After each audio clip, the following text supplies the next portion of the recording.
Being a member of the firm isn't always easy, and to any royal fan, it's clear that Meghan Markle's life has been filled with highs and lows. From the glitter of her wedding day to the vicious tabloid articles, here are the best and worst days of Markle's life. We think it's probably safe to say that the day that Prince Harry proposed was one of the happiest of Meghan Markle's life. This was before she'd realized just how tough life in the public eye would be. All she knew was that she was about to spend the rest of her life with the man she loved. In their engagement interview with BBC in November 2017, the couple told the adorable story of how Harry proposed. It happened a few weeks ago, earlier this month, here at our cottage. Meghan said it was a cozy night and the two were roasting chicken when Harry suddenly dropped to one knee. Just an amazing surprise. It was so sweet and natural and very romantic. Meghan went on to explain that she was so eager to say yes that she almost interrupted the proposal. She didn't even let me finish. She said, can I say yes, can I say yes? At the beginning of their relationship, Prince Harry and Meghan Markle were able to enjoy a fairly normal courtship, falling in love as any couple would without the constant pressure of the paparazzi. However, when the press caught on to the relationship in 2016, everything changed for Meghan. The press were quick to pounce on Meghan after the relationship became public. Apparently, Harry was quick to attack the media. When Harry confirmed that he and Meghan were together in 2016, he said the two fought legal battles against defamatory stories, according to the BBC. Stories even emerged of reporters trying to break into Meghan's home. As Meghan revealed in a now infamous ITV interview, the press quickly became one of the most difficult things she'd ever dealt with in her life. And also thank you for asking, because not many people have asked if I'm okay. When she had started dating Harry, her friends had told her that the British tabloids would destroy her life. While she didn't realize it at the time, her friends ended up being right. From the moment they discovered her relationship with Harry, her life was changed forever, and sadly, not for the better. Before Meghan Markle married into the royal family, she was a successful Hollywood actress. And before that, she was just like any other aspiring actress in Hollywood. She worked a series of odd jobs while auditioning for pilot after pilot, waiting for her big break. She reportedly worked as a freelance calligrapher and even spent time as a model on Deal or No Deal. We think it's safe to say that when Meghan was cast in Suits, she finally made it as an actor. As she wrote in 2016 for Elle, "My mom is sitting in my trailer on a show in which I am a lead character and that has a viewership of more than 1.7 million. It's surreal. We never would have dreamed that this would be my reality." It's clear that the star was thrilled to have finally made it as an actress. One of Markle's hardest experiences seems to have been her trip to South Africa with Prince Harry. At the time, she had just given birth to Archie, so she was quite understandably completely exhausted. On the final day of the tour, Meghan opened up about her mental health during an ITV interview, famously revealing she wasn't okay. I never thought that this would be easy, but I thought it would be fair. In an appearance on the Teenager Therapy podcast 1 year later, Meghan spoke about the day of the interview, saying, "We were on a tour in South Africa, and on the last day of the tour, man, I was tired. I was just about to give Archie a bath. I was exhausted." It's hard. Apparently, she was even breastfeeding Archie between engagements. As Meghan went on to explain, the famous interview was the result of her exhaustion. Meghan Markle's wedding to Prince Harry was easily one of the biggest weddings in royal history. For Meghan, the wedding was her chance to take the next step with Harry. On the day, Harry and Meghan wrote on Instagram, "Thank you for all of the love and support from so many of you around the world. Each of you made this day even more meaningful." Meghan explained her side of the story in an audio guide, saying, "A great level of detail went into the planning of our wedding day. We knew how large the scale of the event would be, so in making choices that were really personal and meaningful, it could make the whole experience feel intimate." Meghan's wedding dress even contained a scrap of fabric from the outfit she wore on her first date with Harry. In 2020, Meghan Markle wrote a remarkable piece for the New York Times in which she opened up about her devastating miscarriage from earlier that year. Apparently, the miscarriage happened as she was changing Archie's diaper. She wrote, "After changing his diaper, I felt a sharp cramp. I dropped to the floor with him in my arms, humming a lullaby to keep us both calm. The cheerful tune a stark contrast to my sense that something was not right." In the article, Meghan went on to describe how horrible the miscarriage was for her, writing, "Losing a child means carrying an almost unbearable grief, experienced by many but talked about by few." She explained that the event taught her the stark reality about just how frequent miscarriages really are. In fact, 10 to 20% of women experience them, she wrote. In 2019, Meghan Markle gave birth to her first child, Archie. It's clear that Meghan is a doting mother, and Archie's birth has most certainly changed her life. It's safe to say that May 6, 2019 was one of the best days of her life, as she welcomed her son into the world. Prince Harry told the press at the time, "It's been the most amazing experience I could ever have possibly imagined." I'm so incredibly proud of my wife. During Fortune's virtual summit in 2020, Meghan explained just how much she had changed since becoming a mother, saying, "It makes you more courageous. It makes you so concerned for the world they're going to inherit." As she went on to explain, motherhood had made her begin to think more seriously about how she would make the world a better place for her son. She said, "I wouldn't be able to feel proud of myself as a mom if I didn't know that I wasn't doing my part to make it a better place for him." Meghan Markle has had a pretty complicated relationship with her father, Thomas Markle. In an essay for Elle in 2016, Meghan called him, quote, "the most hardworking father." However, in the lead up to Meghan's wedding, things got quite tense. He reportedly staged paparazzi photos, which are said to have embarrassed Meghan and the royal family. Shortly after this, he suffered a heart attack, and it was announced 2 days before the big day that he would be unable to attend his daughter's wedding. Meghan wrote at the time, "Sadly, my father will not be attending our wedding. I have always cared for my father and hope he can be given the space he needs to focus on his health." It's clear that it was heartbreaking for the bride-to-be to realize that her father wouldn't be able to walk her down the aisle, even if his mistakes with the press had made their relationship more complicated. After a difficult few years working as a full-time member of the royal family, Meghan Markle stepped back from royal life, moving with her family first to Canada and then back to the States. For Meghan, this meant some much-needed respite and the chance of a more normal life. In a conversation with the 19th News in 2020, Meghan said she has enjoyed the opportunity to use her voice in a way that she hadn't been able to before. Yeah, it's good to be home. Not only did Meghan return to her home country, she also got to return to her old way of life. Later in 2020, it was announced that Meghan and Harry would take on a huge producing deal with Netflix. Meghan would be returning to her old world of film and TV. It seems that the family's move away from the royal family and their return to the United States has been a huge positive for Meghan. By the sounds of things, her future looks a lot more hopeful than it once did.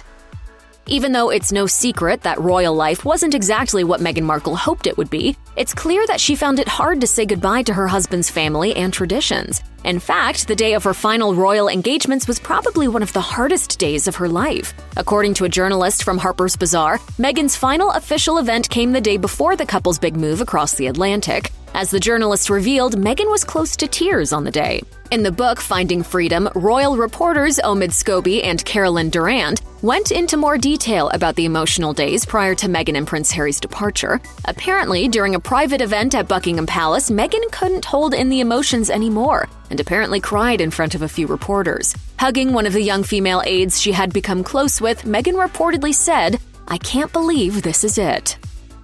Before marrying into the royal family, Meghan Markle was an actress, but she was also an activist who was heavily involved in charity work. In a 2016 essay for Elle, Meghan explained how rewarding and important her philanthropy had been for her. She recalled how in 2015, she had traveled to a refugee camp in Rwanda as a UN women advocate, writing, "I had a week of meetings with female parliamentarians in the city's capital, Kigali, celebrating the fact that 64% of the Rwandan government are women." Toward the end of her trip, she received an invitation to the BAFTA Awards, and she went on to explain that she found it hard to accept as it felt like such a different world than Rwanda. It's clear that for Meghan, traveling around the world was a crucial part of building her sense of self-worth. As she put it, "When I share my photos with my friends, they note that I never look happier than I do when I am on field missions. It's a different smile than the one for the paparazzi. It doesn't require any retouching."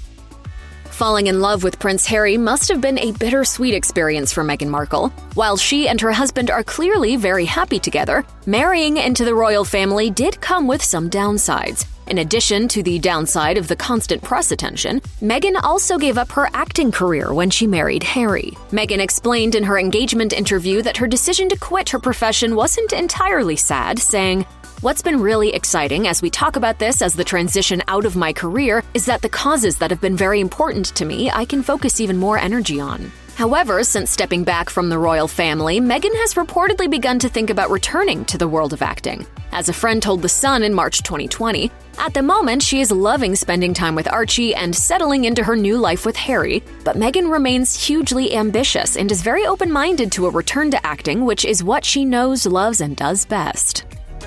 Anyone who sees Meghan Markle and Prince Harry together has to admit that they are totally in love. As Harry once said, he knew that Meghan was the one on their first date, but what about Meghan? According to the book Finding Freedom, the date lasted 3 hours. At the end of the date, the couple didn't kiss goodbye, but both were sure they'd see each other again. Apparently, after their first date, Meghan called a friend to say, "Do I sound crazy when I say this could have legs?" It sounds like Meghan was smitten from day one. In 2020, protests erupted around the world in support of the Black Lives Matter movement. No more silence.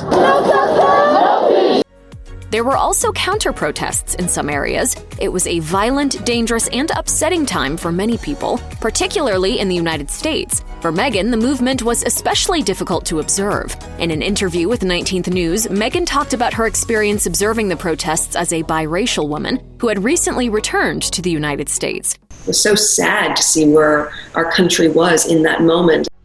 While she found the division and racism in the country hard to watch, she was able to take some positives from the movement. She said, "If there's any silver lining in that, I would say that in the weeks after the murder of George Floyd, in the peaceful protests that you were seeing, in the voices that were coming out, in the way that people were actually owning their role, it shifted from sadness to a feeling of absolute inspiration because I can see that the tide is turning." As any mother will probably tell you, giving birth is an emotional experience. At the end of a harrowing ordeal, you are left exhausted with a brand new member of your family in your arms. So it's safe to say that June 4th, 2021, the day Meghan Markle gave birth to her second child, was one of the best days of her life. The baby girl was named Lilibet Lily Diana Mountbatten Windsor after her great-grandmother and grandmother. In the couple's famous interview with Oprah Winfrey prior to the birth of their daughter, Harry revealed the gender of their baby. It's a girl. Oh, Dad. And in a speech shown during Global Citizen's Vax Live event, Meghan spoke about the upcoming birth of her daughter, saying that she and her husband were thrilled. When we think of her, we think of all the young women and girls around the globe who must be given the ability and support to lead us forward. The family released a statement at the time of Lilibet's birth, saying, "She is more than we could have ever imagined, and we remain grateful for the love and prayers we've felt from across the globe." As a woman of mixed race, Meghan Markle received a huge amount of racist criticism from the press when she married into Britain's royal family. Sadly, it seems that she was also on the receiving end of some racist comments from members of the family, too. In her interview with Oprah, Meghan revealed that the firm, as the family is known, didn't want to make her first child Archie a prince. She also explained that an unnamed member of the family had expressed concerns about her future child's skin tone to Prince Harry. And also concerns and conversations about how dark his skin might be when he's born. She added, "There were several conversations about it. Apparently, the conversation had occurred between Harry and someone in the family, although Meghan didn't want to say who that person was."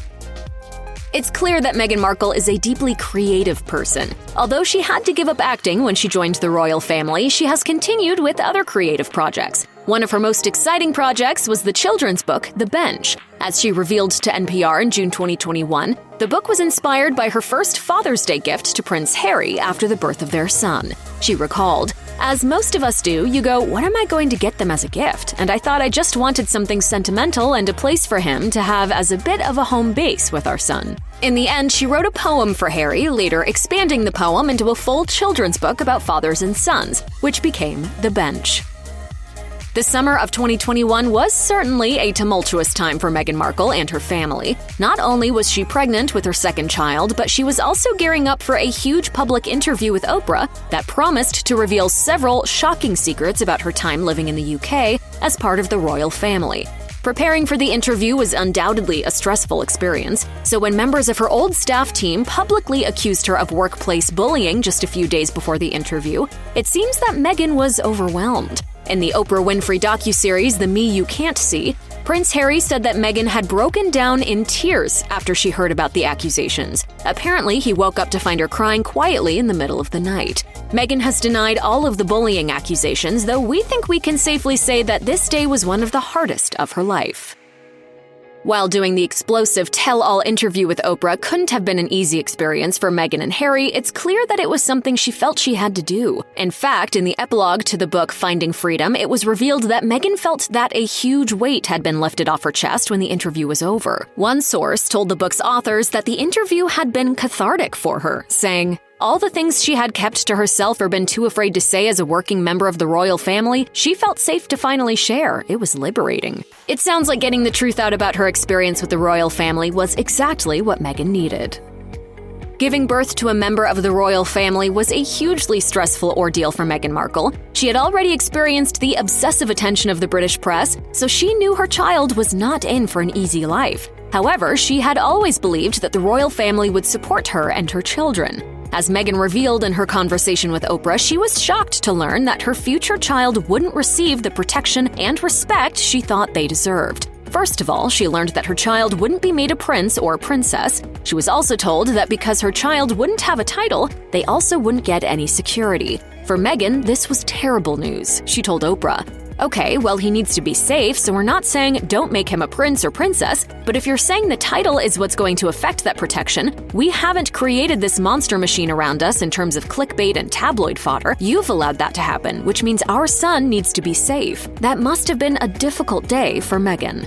Check out one of our newest videos right here. Plus, even more list videos about the royals are coming soon. Subscribe to our YouTube channel and hit the bell so you don't miss a single one.